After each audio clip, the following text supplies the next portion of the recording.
सुनाई है, मेरे अपने ख़ानदान ने इसको भुगता हुआ है।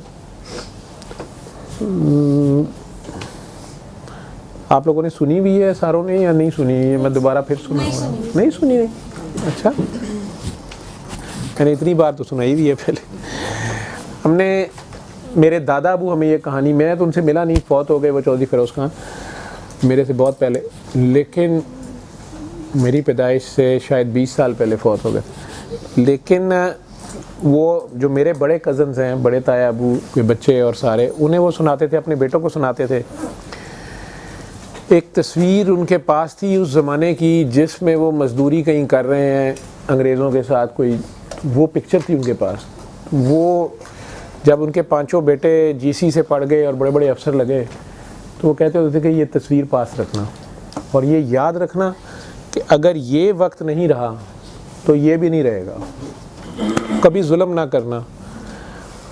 वो तस्वीर अभी भी मेरे कज़न एक के पास है, बड़ी पुरानी, उस ज़माने के कैमरों की, जो बड़ी बुरे हालात में, शायद रेलवे स्टेशन पे पता नहीं वो पंखा चल, क्या करें अंग्रेज़ों को, अंग्रेज़ बैठे हुए डांगरी पहन के, बहुत पुरानी तस्वीर। तो वो कहते थे कि ये याद रखना कि अगर वो वक्त नहीं रहा तो ये भी नहीं रहेगा। लेकिन मेरे दादा 7वीं नस्ल थे, मेरे दादा से 7 नस्लें पीछे जो मेरे परदादा, जो भी उन्हें कह लें, थे, उनसे एक जुल्म हो गया। बकौल दादा के बड़े जालिम थे, वो इलाके के चौधरी थे, बड़े थे, ज़िम्मेदार थे, जो भी थे। इस किस्म का जुल्म था कि अगर उनके घर यानी 7 जनरेशन्स पीछे आप जाएं तो ये तकरीबन 1700 कुछ अर्ली बनेगा, कि जो अगर उनकी हवेली में सरसों का दिया जलता है तो फिर उस कस्बे में, उस गांव में किसी और के नहीं जल सकता था।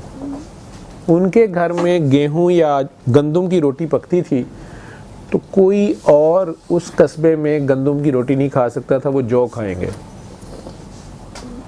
सख्त जालिम किस्म का ज़िम्मेदार, कोतवाल, जो भी आप कह लें, और बहुत बड़ी हवेली थी और बहुत पैसा था।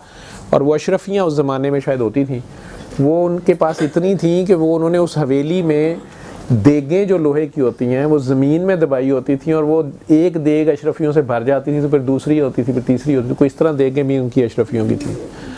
और वैसे भी इंतहाई जालिम किस्म के ज़िम्मेदार थे।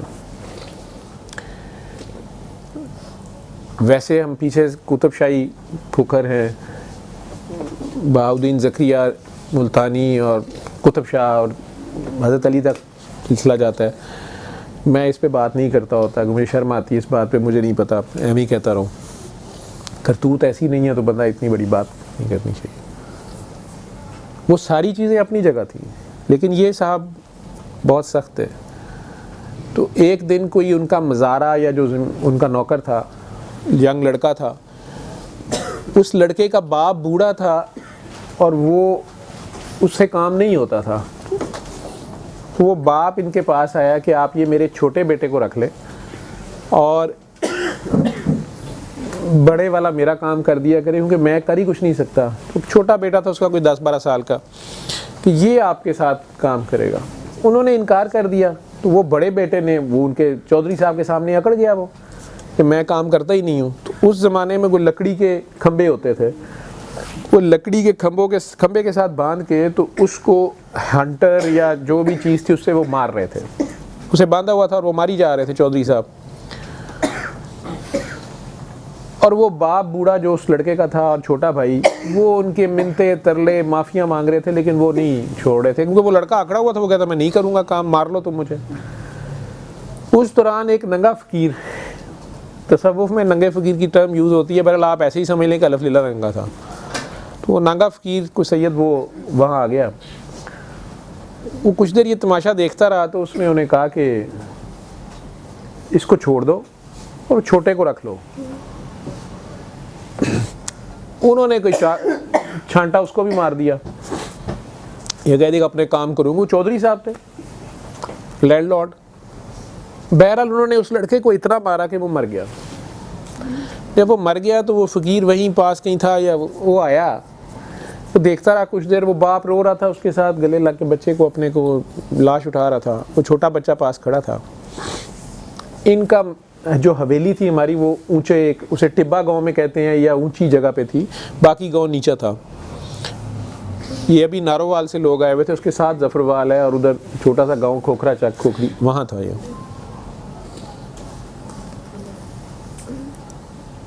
वो फ़कीर ने इन्हें कहा, वो लैंग्वेज तो मुझे अब नहीं आती, जो मैंने सुना है, मेरी आपा दो थी, उन्होंने सुनाया, आपा मुमताज़, आपा कनीज़ और मेरी ताई अमान रशीदा, उन्होंने ये स्टोरी मुझे सुनाई।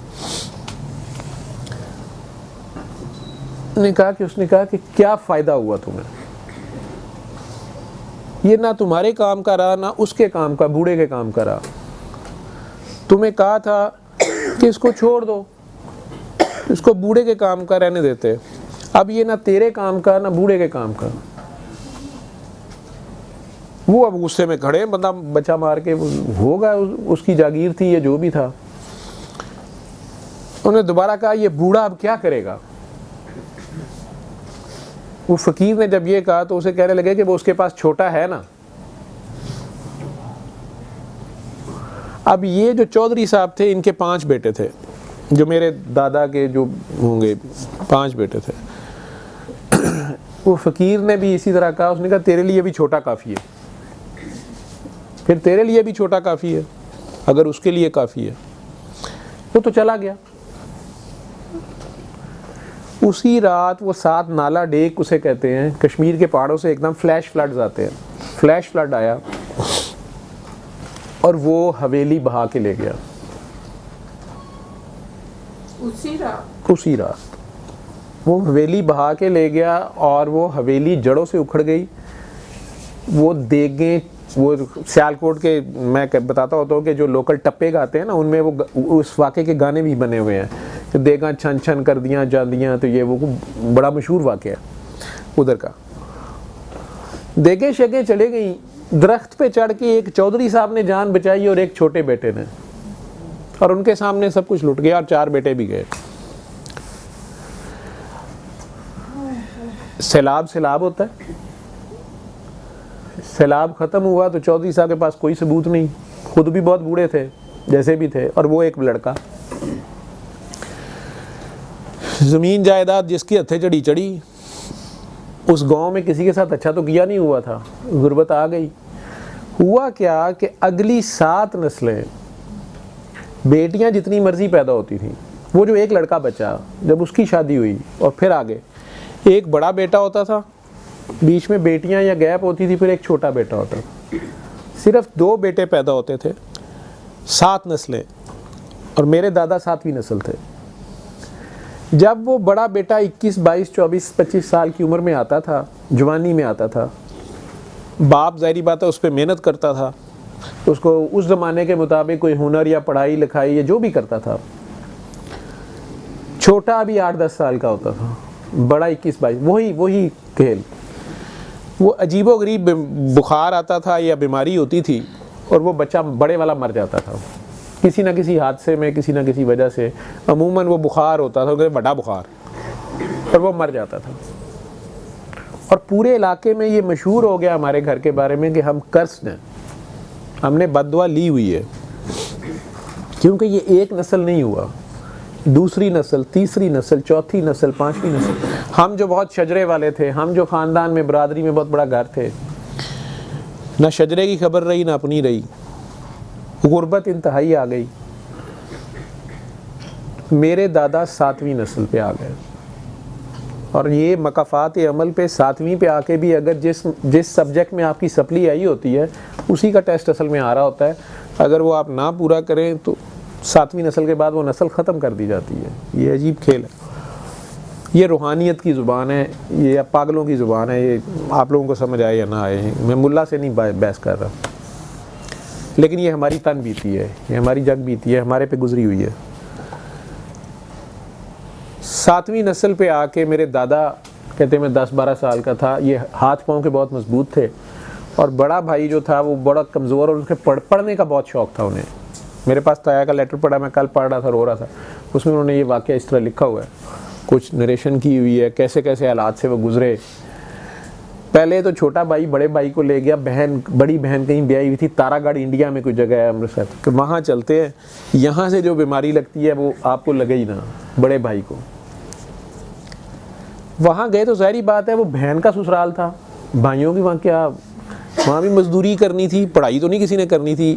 तो वो उन्होंने नरेशन थोड़ी सी वो ख़त में लिखी हुई है कि अब्बा जी ने, वो मेरे एक ताया के बेटे थे, वो जज बने जब, तो ताया जी ने उन्हें ख़त लिखा, यानी उनके चचा ने उन्हें ख़त लिखा भतीजे को कि तुम जज तो बन गए हो लेकिन ये बातें याद रखनी है, तुम जज किसी। वो ख़त की कॉपी मुझे भी मिली।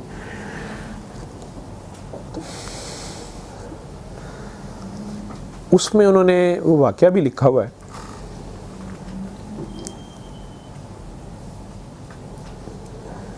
क्योंकि थे तो राजपूत आकड़ खां, तो बहन के घर चले तो गए, शायद वहाँ पे उन्हें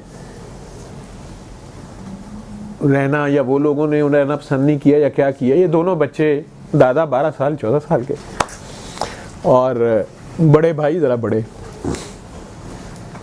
तो ताया ने ख़त लिखा हुआ है कि हम दोनों भाइयों का वो सफ़र मुझे याद है, हमारे पास किराए के पैसे नहीं थे और हमने किसी तरह अमृतसर या लाहौर पहुंचना था। तो मुझे बड़ी उम्मीद थी कि वहाँ जाके मैं मज़दूरी करूँगा और भाई को पढ़ाऊँगा भी, और अगर ये बीमार होगा तो उसका इलाज कराऊँगा। छोटे का ये ख्याल था। बड़े भाई जिस्मानी तौर पे बहुत कमज़ोर भी थे, लेकिन बकौल दादाजी के बड़े प्यारे और गोरे थे, क्योंकि दादाजी खुद मैंने सुना सांवले या काले थे, लेकिन बकौल उनके कि वो बड़े गोरे थे या बड़े हसीन थे, उनको अपने भाई से बड़ा प्यार था या जो भी था। तो अब ये छोटा भाई बड़े भाई का बस्ता भी उठाता था, उनकी किताबें साथ साथ है कि उन्हें पढ़ने का शौक़ है। उनके पास पूरे कपड़े थे और इनके पास सिर्फ एक लंगोटी थी, उसमें ये मजदूरी भी करते थे। कहीं भी कोई जगह अड्डा छोटा आता था तो वहाँ कोई भी मजदूरी ढूंढ के, कुछ पैसे ढूंढ के फिर खाना, और बड़े भाई को ला के। एहतराम का ये हाल था। ये उन्होंने अपने बेटों को सिखाई बात कि मैं अपने बड़े भाई को, कि उसने पढ़ना है और उसने रेस्ट करना है, और वो नीचे ना बैठे, उसके कपड़े ख़राब हो जाएंगे, पता नहीं कहाँ पे दाखला मिल जाए, हम पहुँच जाएं तो उसके कपड़े ना गंदे हों। तो मैं अपनी लंगोटी खोल के नीचे बिछाता था और उस पर भाई साहब को बिठाता।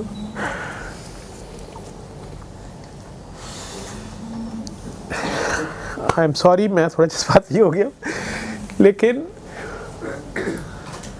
मैंने जब ये बातें पढ़ी हैं, खुद भी जब भी पढ़ी हैं, मेरे लिए बड़ी पेनफुल भी होती है कि हम लोग तो बड़ी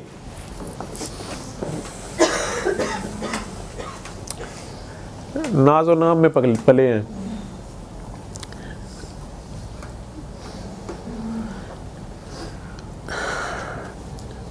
रास्ते में किसी औरत ने उनसे मजदूरी करवाई, कोई काम करवाया, इन्होंने पैसे मांगे, वो शायद कम दे रही थी, इसने बहस की, उसने कुत्ता छोड़ दिया, उसने इन्हें काट लिया।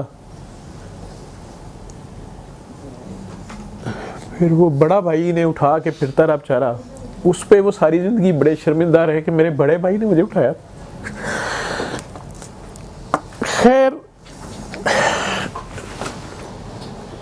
उसी इलाके में कोई सिख खातून थी, रात को उन्होंने इन दोनों बच्चों को पनाह दी, इनकी मरहम पट्टी की, कोई कपड़ा जला के उस ज़माने में लगाते थे जहाँ कुत्ते ने काटा हुआ था, वो कोई राख उसमें भरती रही, जो उन्होंने ख़त में लिखा, बताया, दादा ने सुनाया ताया को। एनीवेज वो ज़ख़म इनका हील हो गया या जो भी था। तो कोई रेलवे लाइन बन रही थी, पटरी पता नहीं कहाँ से, मुझे वहाँ पे मजदूरी कर ली इन्होंने ठेकेदार के साथ। ये डील की कि मैं डबल शिफ्ट करूँगा, भाई नहीं करेगा। तो ये वो पटरी पे रोड़ी शोड़ी डालते थे, पता नहीं डबल शिफ्ट में काम करते थे, पैसे लेते थे। वो पैसे जमा करके को 8 आने उस ज़माने के 6 माह की मजदूरी से जमा कर लिए। फिर उस ट्रेन जब चली तो उस पे ये दोनों लाहौर रेलवे स्टेशन आए, ज़िंदगी में पहली बार। और रेलवे स्टेशन पे जब उतरे तो वहाँ पे दादा कहते हैं कि मैंने रोना शुरू कर दिया, क्योंकि मेरी जो निक्कर कोई मुझे एक अंग्रेज़ ने दे दी थी, डांगरी, कुछ डांगरी उसे कहते थे, निक्कर थी, बरमूदा शॉर्ट होगी उस ज़माने की जो भी, तो वो मैंने पहनी हुई थी, उसमें मेरी वो थी अठन्नी, वो किसी ने सोते में ट्रेन में ये सो गए, निकाल ली। अब ये लाहौर रेलवे स्टेशन पे रो रहे हैं कि मैंने भाई का इलाज किया, अब भाई को बुखार होना शुरू हो गया। दादा हालांकि पढ़े लिखे उस वक़्त नहीं थे, वो कहते हैं कि मेरे जहन में ये सोच थी कि ये मेरे बाप, ये जो कहते हैं बद्दुआ है 7 नस्लों से आती है, ये ना कोई बीमारी है जो यहाँ के हकीमों को समझ नहीं आती। तो मैं लाहौर में अंग्रेज़ आया है और सुना है कि बड़ा अच्छा अस्पताल है, कुछ है, तो कहते हैं कि मैं तो इस चक्कर में था, जो सुनी सुनाई बातें थी। अब रेलवे स्टेशन पे वो रोना शुरू हो गए कहीं खड़े दोनों बच्चे। वहाँ कोई साहब थे, मुसलमानों का एक स्कूल था शेरावाला गेट पे, मुस्लिम हाई स्कूल, उसके हेडमास्टर उस ज़माने में वो थे, बकौल दादा के, उन्होंने तुर्रे वाली कैप वो पहनी हुई थी, पगड़ी और एचकन, और वो किसी मुसाफिर को अपने किसी को छोड़ने रेलवे स्टेशन आए हुए थे। और दादा कहते हैं कि मेरे ख्याल में इतना बड़ा मैंने रेलवे स्टेशन, मेरे ख्याल में यही लाहौर था। तो मैं यही सोच रहा था इतना बड़ा लाहौर है, रेलवे स्टेशन था, और इसमें ट्रेनें ही चलती हैं तो अस्पताल कहाँ है, साथ ये सोचता था, और इतनी दुनिया है। तो वो जो बुजुर्ग थे उन्होंने इनसे पूछा कि क्या बात है, इन्होंने सारी बात बताई। वो कोई बड़ा आदमी था, कोई अल्लाह का बंदा था, जो भी हेडमास्टर साहब थे, जो मुझे आज समझ आती है। उन्होंने इनकी सारी बात सुन के इन्हें कहा कि मैं तुम्हारे भाई का इलाज कराऊंगा, एक शर्त पे, तुम दोनों मेरे घर चलोगे, वहाँ रहोगे, और तुम मेरे घर का काम करना शाम को, लेकिन सुबह तुम्हें मेरे स्कूल में पढ़ना पड़ेगा, तुम तालीम हासिल करोगे। दादा को कहा, इन्होंने कहा जी मुझे शौक़ नहीं है, मेरे भाई को शौक़ है, इसकी किताबें, इसको आप पढ़ाए। इन्होंने कहा नहीं, तुम्हें पढ़ना पड़ेगा, अगर तुम पढ़ोगे ना तो फिर मैं इसका इलाज कराऊंगा। इन्होंने शर्त मान ली, उनके घर चले गए। कहते हैं कि अगले दिन उन्होंने उन्हें म्यो हॉस्पिटल दाखिल कराया, उस ज़माने में म्यो हॉस्पिटल बन गया था 1800s में कहीं। तो कहते हैं कि मैं वो बड़ा हैरान कि इतना बड़ा अस्पताल, फिर वहाँ अंग्रेज़ डॉक्टर भी था, वो उन्होंने कुछ चेक चुक किया, उन्होंने मेरे भाई को दाखिल कर लिया। इधर से पढ़ाई भी शुरू हो गई इनकी, लेकिन इनके भाई कुछ अरसे बाद फौत हो गए, उसी बीमारी में, नहीं पता चला, जो भी, वो फौत हो गए। दादा कहते हैं मुझे इतना प्यार उन हेडमास्टर साहब से हो गया कि मैं उन्हीं के साथ रहता था, पढ़ता था। उस ज़माने में मैट्रिक या वर्नैकुलर का कोई एग्ज़ाम होता था, इन्होंने वो पास किया, मिडल शायद होता था या मैट्रिक। आर्मी में कमीशन मिल गया, पेशावर अफ़गानिस्तान की साइड पे ये लड़ रहे थे या जो भी था। वो ट्रेनिंग उस ज़माने में पता नहीं काकूल होती थी कि नहीं होती थी, आई डोंट नो, आप लोगों को पता होगा, लेकिन उसी साइड पे कहीं ट्रेनिंग पे गए। ट्रेनिंग ख़त्म हुई तो इन लोगों को कहते हैं एक जिस्त या टीन का बैग मिला, उसमें वर्दी थी, पता नहीं क्या। तो इन लोगों को कहा गया कि आप सब लोग 1 महीने के लिए या पता नहीं 15 जितने दिन के लिए अब आपने अपने जाएं, घरों में मिला है, और फिर आपने फ़लाँ रिपोर्ट करना है, फ़लाँ जगह, फ़लाँ की फ़लाँ छावनी है, या फ़लाँ जो भी इनकी पोस्टिंग थी, जो भी थी। ये कहते हैं सारे तो चल पड़े, तो मैं बैग उठा के सोचूं कि मैं कहाँ जाऊँ। फिर मैंने सोचा कि हेडमास्टर साहब को ख़बर देता हूँ। तो मैं लाहौर आया तो पता चला हेडमास्टर साहब फौत हो गए हुए।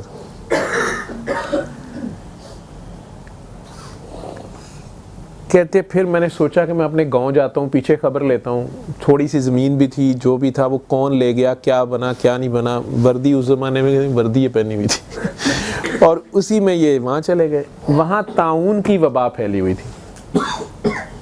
तो जब ये गए तो एक बहन इनकी वहाँ थी छोटी, वो ब्याही हुई थी उस गांव में, वो रोना शुरू हो गई कि तुम क्यों आ गए हो, तुम माशाल्लाह अगर बच गए थे तो यहाँ तो ताउन फैला हुआ है, या तुम्हें ये ना हो जाए वो ना, जो भी है। कहते हैं कि खैर गांव वाले मेरे से बड़ी अच्छी तरह मिलना शुरू हो गए, क्योंकि अब मैं अफसर लग गया था, या जो भी उस ज़माने में मुसलमानों के तो औलाद कोई नहीं थे, तो अंग्रेज़ों के अंडर। एनीवेज़ वो कहते कि अभी मुझे पहला रात या दूसरी रात थी तो एकदम शदीद बुखार हुआ और जोड़ सारे जुड़ गए। मेडिकली मैं उसे एक्सप्लेन नहीं कर सका, या मुझे वो लेप्रेसी लगती है, शायद ये उस इलाके में गए थे उधर तो लेप्रेसी थी। क्योंकि वो कहते हैं कि वो कोई हकीम भी आया, उसने कहा कि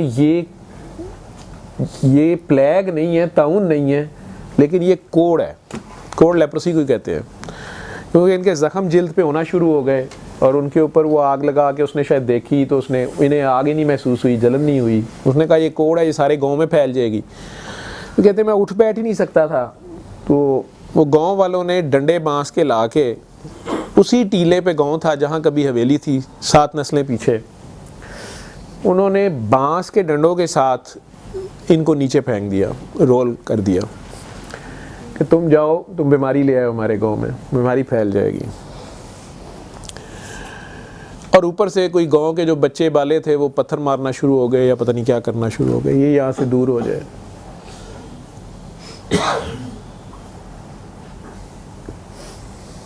दादा कहते हैं कि दूर एक गांव के परे अभी भी वो जगह है, वहाँ एक कब्र थी, एक छोटा सा ज़ख़ीरा था दरख्तों का, गांव से कोई 1 फरलांग के फासले पे, 200-300 यार्ड्स पे खेत ही थे, वो नाले डेक के साथ था। वहाँ एक कब्र थी, लोग कहते थे 800 साल पुरानी है, सैयद की कब्र है। कोई कहता था ये महमूद गजनवी के साथ जहाद में आए थे, कोई कहता था अहमद शाह अब्दाली के साथ है, ये सैयद की कब्र मशहूर थी। और कोई उन्हें शौकत शाह, कोई शाकिर शाह वली कहते थे, 3-4 नाम थे, लेकिन ये पता था कि ये कोई सैयद हैं जिनकी कब्र है। शाकिर शाह बुखारी नाम भी मशहूर था उनका।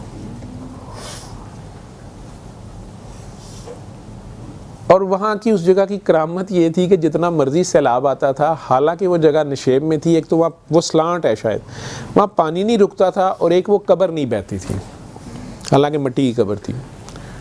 तो गांव वालों के लिए ये बड़ी करामत थी या जो भी था, लेकिन कुछ लोग उस जगह को मानते थे, कुछ नहीं मानते थे। वो कहते हैं उन बच्चों के वो पत्थरों से और गाँव वालों से बचने के लिए मैंने क्रॉलिंग तो मुझे आती थी एज ए आर्मी ऑफिसर, तो मैं क्रॉल करता करता करता करता मैं उस कब्र पे आ गया कि अब मैंने मरना ही है, तो मैं यहाँ अपने वक्त गुजारता हूँ।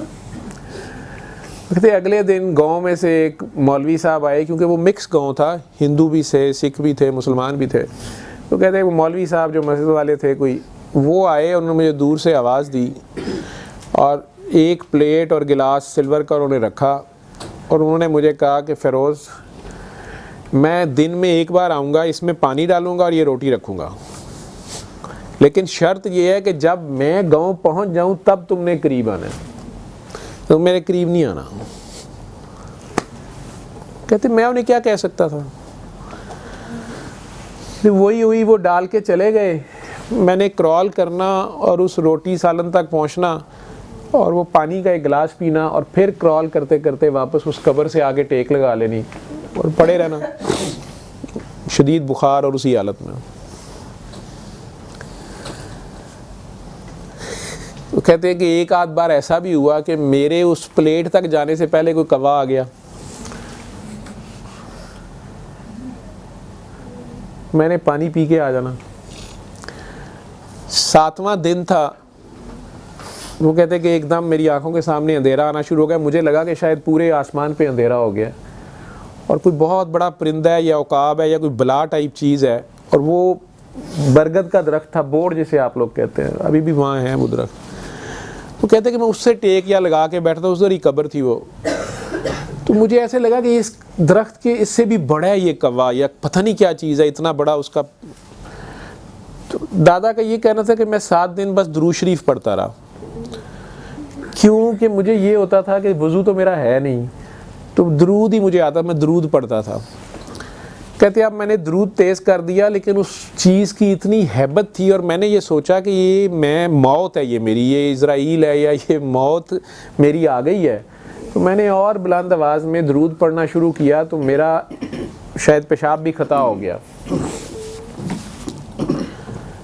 लेकिन शदीद तकलीफ़ थी मेरी। जब अचानक कहते हैं कि वो मैं यही वेट कर रहा था कि अब ये परिंदा या जो चीज़ है शायद ये मुझे मेरे पे झपटेगी या क्या बला है ये, और अंधेरा हो रहा है हर तरफ। तो अचानक कड़के की आवाज़ जैसे कोई कड़क के बोला, तो मैंने देखा है वो कोई बुज़ुर्ग थे, उन्होंने, उनके हाथ में छड़ी थी, मैं इसे हेलुसिनेशन कहता हूँ, मेडिकल साइंस से हेलुसिनेशन कहेगी या विजन हुआ उन्हें। वो कहते हैं कि एक बुज़ुर्ग थे दाढ़ी वाले सफ़ेद, और उनके हाथ में एक छड़ी थी, और उन्होंने बड़े गुस्से से वो छड़ी से पता नहीं दफ़ा हो जा कहा है या कुछ कहा है, मुझे कुछ पता नहीं, लेकिन आवाज़ में इतना जलाल और हैबत थी कि मैं भी लरज़ उठा।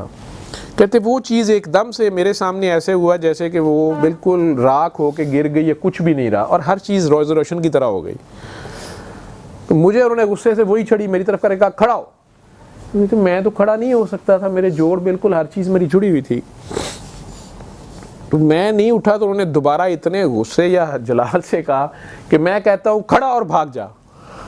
तो वो जितने जलाल से उन्होंने कहा मेरा दोबारा पेशाब खता हो गया, लेकिन मैंने इतना उन्हें कहा जी मैं तो नहीं खड़ा हो सकता। उन्होंने कहा भाग जा, सब खैर है, तू भी भाग जा, आज से किसी का दिल ना दुखाना और सैयद की इज्जत करना। कहते मैं कांपी जा रहा था जब उन्होंने दोबारा एकदम से शायद मेरे थपकी दी या क्या किया और कहा कि जाओ 5 सितारे होंगे, रहती दुनिया तक खैर होगी, लेकिन किसी का दिल ना दुखाना और सैयद की इज़्ज़त करना। कहते हैं कि वो इतने ज़ोर से उन्होंने मुझे कहा कि मैं भाग पड़ा, कुछ देखे बगैर मुझे खौफ आ रहा था, और बड़ी दूर जाके मैंने पीछे मुड़ के देखा, मुझे वो भी नज़र नहीं आए, लेकिन मैं इस स्पीड से भाग रहा था कि भागते भागते मैं वो टिब्बा चढ़ गया या वो टीला चढ़ गया गाँव वाला। आगे लोग इकट्ठे हो गए, गाँव इकट्ठा हो गया। वो कहते मेरी बहन भी रोती आ गई, बहनोई, वो लोग देखें हैरान हो गए कि ये इसको बीमारी छोड़ गई है। ये कॉन्सेप्ट गाँव में होता है कि अगर बीमारी चली जाए, वो कहते हैं कि बस अब इसने मर जाना है। जब बीमारी चले जाती है तो 24 घंटे में बंदा मर जाता है, इसको बीमारी छोड़ गई है। कहते हैं अब वो मौलवी साहब भी आ गए सारे, वो मुझे कोई मशवरे दें, वो कहें तुम वज़ू कर लो, तुम नहा लो, तुमने मर जाना है। कहते मैंने 7 दिन बाद नहाया भी, वो बहन मेरी रोई जाए। कहते मैंने 1-2 दिन माँ गुजारे, मैं बिल्कुल ठीक ठाक था, और मैंने अपना बैग उठाया। तो वो ठीक हो गए, भागे जब तो ठीक हो गए। वो उसी वक्त ठीक हुए वहाँ पे, और वहाँ आ गए। तो अब इसको अब मैं ये समझ सकता हूँ कि शायद वो उन्हें कोई बड़ा बुरा ड्रीम आया जो उनके माइंड पे था, वो कोई साइकी के पेशेंट थे। हम आज ये एनालिसिस कर सकते हैं, लेकिन उनकी जो बाद की लाइफ है वो इसको मैनिफेस्ट नहीं करती। उन्होंने जाके अपनी सर्विस ज्वाइन की, वहाँ से उन्हें जल्दी रिटायर या पता नहीं रिटायरमेंट मिल जाती थी कि जंग ख़त्म हो गई है, क्या होता था मुझे नहीं पता।